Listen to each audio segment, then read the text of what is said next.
There are Christmas movies, and then there is A Christmas Story, one of the most beloved holiday offerings in movie history. There are older holiday movies that have stood the test of time, like It's a Wonderful Life, and then there are newer ones that have revealed themselves to be staples in their own right, like Elf. But there's just something different, something special about the 1983 Bob Clark movie. Perhaps it's that so many of us grew up with it. You couldn't get away from it during the holidays back then, and you certainly can't do it now. And perhaps also because it gets so much right about being a kid during the holiday season. Most likely it's just because it's so well done, made with warmth and good humor, with a perfect cast and nary a false note to be found. It speaks to the sentimentalist in all of us, and we recognize that it doesn't have a mean bone in its body, even when it's being healthily cynical about the biggest holiday of the year. The everlasting appeal of the film has prompted an HBO Max sequel which brings most of the old gang back together. And so now would be a perfect time to take the soap out of your mouth and be sure to drink your Ovaltine as we find out what the happened to this movie.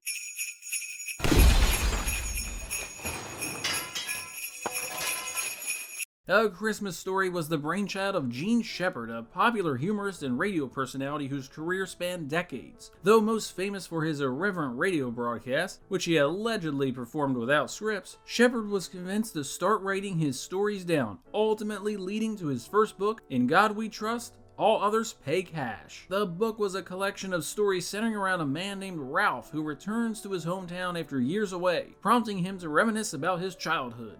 While some call the stories within the book semi-autobiographical, Shepard claimed they were, by and large, fictional, although the small town in which the book takes place was based on Shepard's childhood home of Hammond, Indiana, and some of the tales were loosely inspired by events that had happened to him. Published in 1966, In God We Trust was a New York Times bestseller, and Shepard continued to ply his trade on the radio, telling humorous tales that would ultimately end up in A Christmas Story. One day, Bob Clark was driving his car in Miami when he heard Shepard tell a story about a young boy named Flick, who, after being triple dog dared, sticks his tongue to a pole during the winter, resulting in a situation both hilarious and painful. Clark was apparently so taken by the story that he ended up being late for a date because he was driving his car around, unable to tear himself away from the broadcast. He vowed that he would make a movie about Flick's plight, possibly joined by a number of other Shepard tales. It would take him over a decade to see his plan through. Clark would direct a handful of movies before A Christmas Story that were anything but cheery. The early 70s saw him direct horror films like Children Shouldn't Play with Dead Things, Death Dream, and the grim holiday slasher Black Christmas. Clark worked steadily after that, getting the chance to helm more mainstream titles, and in 1981 he found great success with the raunchy comedy Porky's. With a little clout under his belt, Clark was now able to convince MGM Studios to let him make A Christmas Story, even reportedly waiving his director's fee to sweeten the deal. The screenplay was written by Clark, Shepard, and Shepard's wife, Lee Brown. Clark said the three had collaborated on the script for approximately 10 years while he was trying to get the film off the ground. With a budget of around $4 million, A Christmas Story was going to split time between shooting in Cleveland, Ohio, and Toronto, with most of the exteriors being shot in the US and the interior stuff in Canada. Though it was cold in Ohio during filming, there was no actual snow being sent down from the heavens, so the production team had to import snow from ski resorts miles away, though sometimes they had to get even more creative by manufacturing snow on set by any means necessary, including using detergent. For the scene where Ralphie wakes up to find the neighborhood covered in glittery icicles on Christmas morning, crew members had showered the trees with water the night before so they'd be frozen over the next day. Apparently, the city of Cleveland kept its decorations up well past Christmas to aid the production should they need them for continuity's sake. And the old cars you see throughout the movie were donated by helpful folks in and around the city who owned vintage automobiles. When it came time to casting, populating the Parker family with lovable personalities was crucial, Parker incidentally being Gene Shepard's middle name. For the role of Ralphie, Clark reportedly saw over 8,000 children, among them young unknowns named Sean Astin and Will Wheaton. 12-year-old Peter Billingsley was a very recognizable face at the time, having acted since the age of 3 and appearing in many high-profile commercials and TV shows. Evidently, Clark initially thought Billingsley was too recognizable and wanted to keep looking, but after auditioning thousands of other child actors, he came back around to the bespectacled kid with a cherubic face. For the role of Ralphie's gruff, cantankerous father, simply known as the Old Man, Bob Clark wanted Jack Nicholson, who expressed interest. But of course, MGM wasn't willing to pay Nicholson's fee, so he had to say no. The role eventually went to Darren McGavin, best known as the monster hunting reporter Kolchak, the Night Stalker. Years later, Clark, like the rest of us, would admit he was glad Nicholson didn't take on the role, stating that Darren is the old man. Billingsley was glad too, and would decades later state that McGavin was great with the kid actors, which many adults aren't. As Ralphie's saintly mother, Oscar-nominated Close Encounters of the Third Kind actress Melinda Dillon was cast, lending the household an aura of sweetness in distinct contrast to McGavin's near-constant scowling and bluster. Clark had prepared diligently, apparently storyboarding every single shot in the film. One problem he may not have been prepared for, however, came from an unusual source. Though Clark and Gene Shepard had worked closely together on the script for years, their camaraderie soured once filming began. While he was on set, Shepard was evidently a pest, giving the actors advice when Clark wasn't looking, and second-guessing decisions the director made. Clark would have to tell Shepard to get away, and ultimately ended up barring him from the set altogether. Still, Shepard's imprint is all over the film, and that's his voice you're hearing as adult Ralphie, and that's him telling the boys they're on the wrong end of the line in the department store. Clark himself cameos as a neighbor of the Parkers who's simply gobsmacked by the appearance of the leg lamp.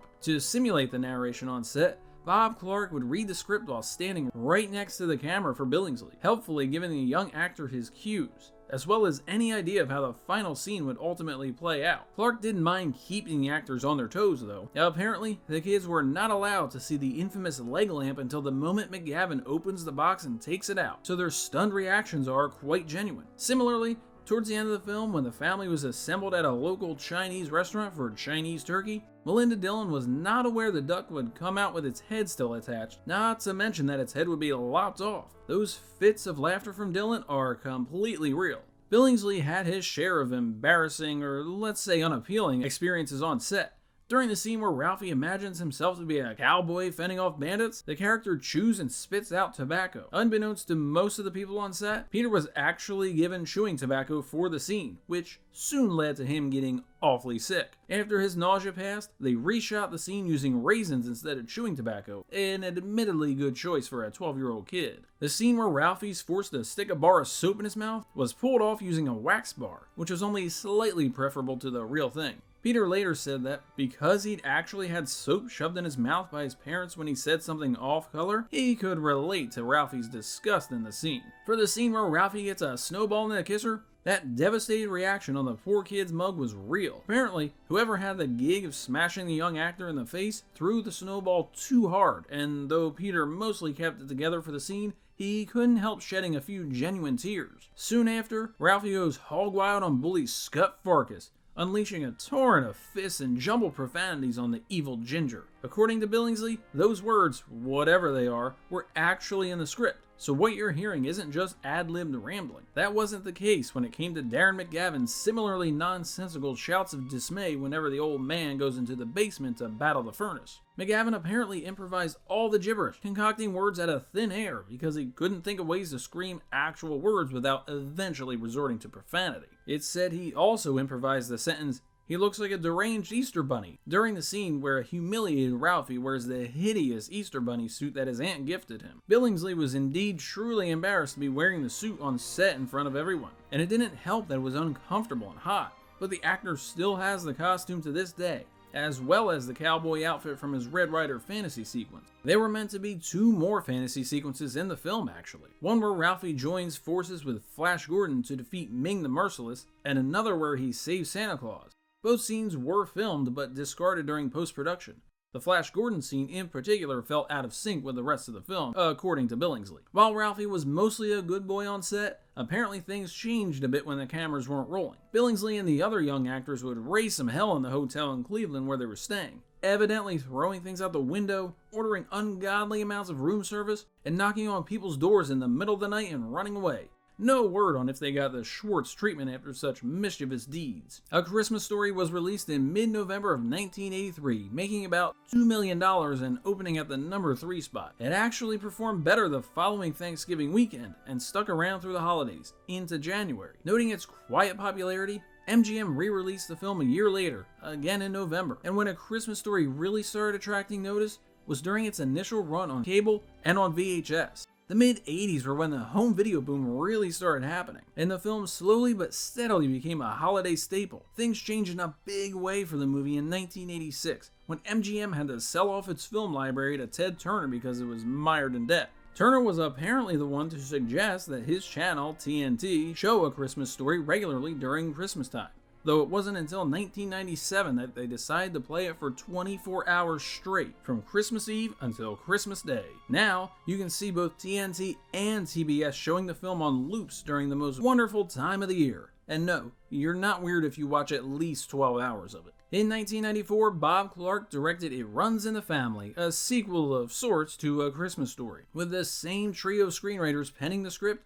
but the entire main ensemble having to be recast. In 2012, another sequel was made, A Christmas Story 2, starring Daniel Stern as the old man, but it had none of the original contributors involved. The real follow-up everyone has been waiting for, A Christmas Story Christmas, was made for HBO Max and released in November of 2022, reuniting Ralphie with Flick and Schwartz and several other characters from the timeless original. While it remains to be seen if that film becomes a holiday perennial, there's no doubt the love for the first Christmas Story shows no signs of fading after almost 40 years. For fans of great holiday movies, it's like a major award we get year after year. But it's a major award.